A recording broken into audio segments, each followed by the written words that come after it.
Hello friends, എൻ്റെ പുതിയ വീഡിയോയിലേക്ക് എല്ലാവർക്കും സ്വാഗതം. എൻ്റെ ചാനൽ ഇതുവരെ സബ്സ്ക്രൈബ് ചെയ്യാത്തവർ സബ്സ്ക്രൈബ് ചെയ്യാൻ മറക്കരുത്. എൻ്റെ വീഡിയോസ് ലൈക്ക് ചെയ്യാനും ഷെയർ ചെയ്യാനും മറക്കരുത്.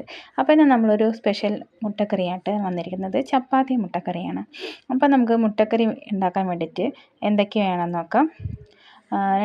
3 സബോള, വലിയ സബോള, ഒരു തക്കാളി, 2 പച്ചമുളക്, പിന്നെ ഇഞ്ചി വെളുത്തുള്ളി കുറച്ച്. അപ്പോൾ നമുക്ക് അത് നന്നായിട്ടൊന്ന് കഴുകിയെടുത്ത് അത് എല്ലാതും മുറിച്ചെടുക്കാം. ഇഞ്ചി വെളുത്തുള്ളിയൊക്കെ ഒന്ന് ചതച്ചെടുക്കാം. അപ്പോൾ ഇഞ്ചി വെളുത്തുള്ളി ഞാൻ ചതയ്ക്കുന്നുണ്ട്. എൻ്റെ അടുത്ത് കല്ലില്ലായിരുന്നു. അപ്പം ഞാൻ തൽക്കാലം ചപ്പാത്തി കോല് പരത്തണ കോലില്ലേ, അത് വെച്ചിട്ടാണ് കേട്ടോ ഞാനതൊന്ന് ചതച്ചെടുത്തത്. അപ്പോൾ ഇതാ ചതച്ചെടുത്തിട്ടുണ്ട്. നമുക്ക് ഉള്ളി ഞാൻ പലകയിൽ വെച്ചിട്ടൊന്നും ഞാൻ മുറിച്ചില്ല.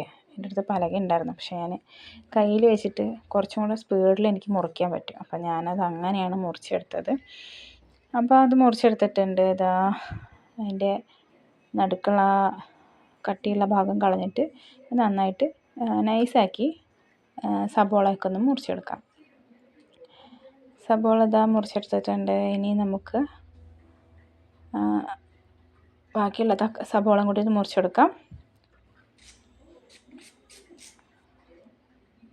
ഈ തക്കാളി ഒന്ന് ചെറിയ പീസായിട്ട്, അത്യാവശ്യം വലിയ തക്കാളി ആയതുകൊണ്ടാണ് ഞാൻ ഒരു തക്കാളി എടുത്തിട്ടുള്ളൂ. അപ്പോൾ അത് ചെറിയ സ്ലൈസായിട്ട് നമുക്കത് മുറിച്ചെടുക്കാം. സബോള അരിയുന്ന പോലെ തന്നെ മതി, തീരെ കനം വേണ്ട കേട്ടോ. ഓക്കെ, നമുക്ക് ചട്ടി അടുപ്പത്ത് വെച്ചിട്ടുണ്ട്. ചട്ടി അടുപ്പത്ത് വെച്ച് നമുക്ക് അതിലേക്ക് ഞാൻ ഓയിലാണ് ഒഴിച്ചു കൊടുത്തിരിക്കുന്നത്. ഓയിൽ ഒഴിച്ചു കൊടുത്തിട്ടുണ്ട്. അതിലേക്ക് ഇഞ്ചി പച്ചമുളക് പേസ്റ്റ്, പച്ചമുളക് മുറിച്ചിട്ടാണ് ചെയ്തത്. ഇഞ്ചി വെളുത്തുള്ളി പേസ്റ്റ്, സബോള, ഒത്തിരി ഉപ്പിട്ടിട്ട് അടച്ചു വെച്ചിട്ടുണ്ട്. ഒരു 5-10 സെക്കൻഡ് അല്ലെങ്കിൽ ഒരു മിനിറ്റോ 2 മിനിറ്റോ കഴിഞ്ഞിട്ട് ഒന്ന് തുറന്ന് നോക്കുക. ഒന്ന് വാടിയിട്ടുണ്ടാവും. ആ വാടിയിലേക്ക് നമുക്ക് തക്കാളി ഇട്ട് കൊടുക്കാം. തക്കാളി ഇട്ട ശേഷം നമ്മളത് ഒന്നുകൂടി അടച്ചു വയ്ക്കാം.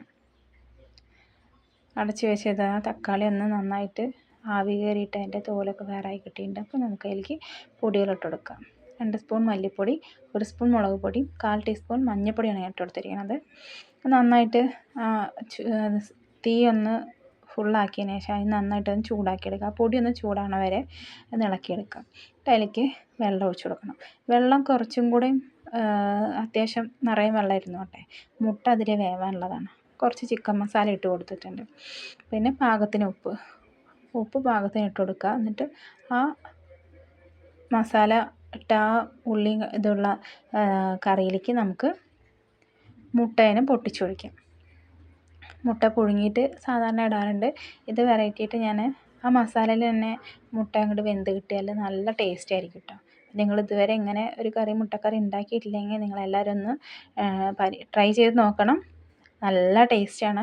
ആ മസാലയിൽ കിടന്നിട്ടുള്ള ആ മുട്ട അങ്ങോട്ട് നമുക്ക് കഴിച്ചാണല്ലോ, നല്ല മസാലയൊക്കെ മുട്ടയിലേക്ക് പിടിച്ചിട്ടുണ്ടാവും.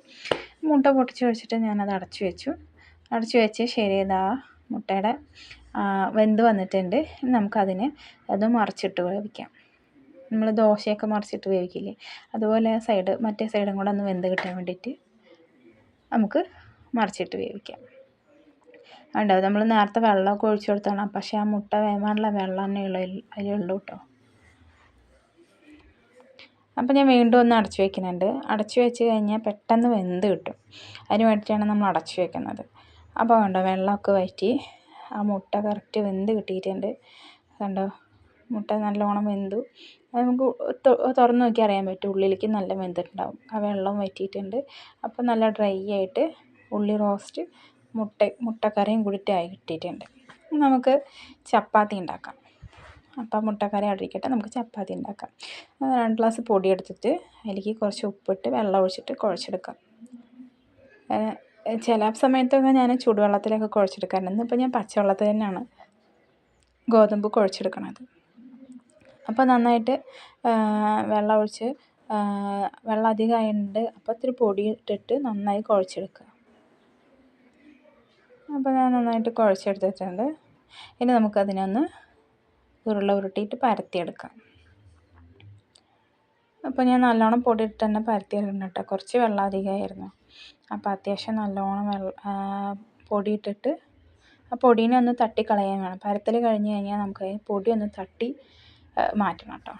അല്ലെങ്കിൽ നമ്മൾ ചപ്പാത്തി ഉണ്ടാക്കുമ്പോൾ എന്താ അറിയുമോ, ചട്ടിയിൽ ഇങ്ങനെ പൊടി ഇങ്ങനെ നിറയെ കിടക്കും. പിന്നെ നമ്മൾ ചപ്പാത്തി ഉണ്ടാക്കുമ്പോൾ എന്ത് ചെയ്യണമെന്ന് അറിയാം, നമ്മൾ ചപ്പാത്തി ഇതുപോലെ പരത്തി വെക്കില്ലേ, പരത്തി വെച്ച് കഴിഞ്ഞാൽ ചപ്പാത്തി ചൂടാൻ തുടങ്ങുമ്പോൾ ചപ്പാത്തി ആദ്യം പരത്തി വെച്ച ചപ്പാത്തി ഇല്ലേ, അത് നമ്മൾ തിരിച്ച് ഇങ്ങോട്ടിടണം. അപ്പോൾ നമുക്ക് എന്താ അറിയുമോ, ആ പൊടി അതിലേക്ക് വലിഞ്ഞിട്ടുണ്ടാവും. അപ്പോൾ ഈ ചട്ടിയിൽ ഇടുമ്പോൾ അധികം പൊടി ഉണ്ടാവില്ല. ചപ്പാത്തി കല്ലിടുമ്പോൾ അധികം പൊടി ഉണ്ടാവും. അപ്പോൾ ഞാൻ ചപ്പാത്തി ചുട്ടെടുക്കുന്നുണ്ട്. 2 സൈഡ് എണ്ണ ആക്കിയിട്ട് ചുട്ടെടുക്കുന്നുണ്ട്. ഈ എണ്ണ ഉള്ളതുകൊണ്ടാണ് അത് അങ്ങനെ പുകഞ്ഞ് വരുന്നത് കേട്ടോ. പുകച്ച ചപ്പാത്തിയാണെന്നൊന്നും തോന്നരുതേ. അപ്പോൾ 2 സൈഡിലും കുറേശ്ശെ എണ്ണാക്കി കൊടുത്തിട്ടുണ്ട്. അപ്പോൾ നമുക്ക് ചപ്പാത്തി ഓരോന്നായിട്ട് ചുട്ടെടുക്കാം. അപ്പോൾ ഇതുവരെ ചാനൽ സബ്സ്ക്രൈബ് ചെയ്യാത്തവരുണ്ടെങ്കിൽ എൻ്റെ ചാനൽ സബ്സ്ക്രൈബ് ചെയ്യാൻ മറക്കരുത് കേട്ടോ. അപ്പോൾ എല്ലാവരും ലൈക്ക് ചെയ്യുക, ഷെയർ ചെയ്യുക, കമൻറ്റ് ചെയ്യുക. എൻ്റെ വീഡിയോയ്ക്ക്, എൻ്റെ ചാനലിനെ എല്ലാവരും സപ്പോർട്ട് ചെയ്യുമെന്ന് പ്രതീക്ഷിക്കുന്നു. അപ്പോൾ ചപ്പാത്തി ഉണ്ടാക്കിയെടുത്തിട്ടാണ് അത്യാവശ്യം നല്ല തീയിൽ തന്നെയാണ് ചപ്പാത്തി ചുട്ടെടുക്കണത്. നമുക്ക് പാത്രത്തിലേക്ക് ചപ്പാത്തി ഇട്ടിട്ട് ഇതൊന്ന് ടേസ്റ്റ് നോക്കാം. ചപ്പാത്തി എടുത്തിട്ടുണ്ട്. അപ്പോൾ മുട്ടക്കറി.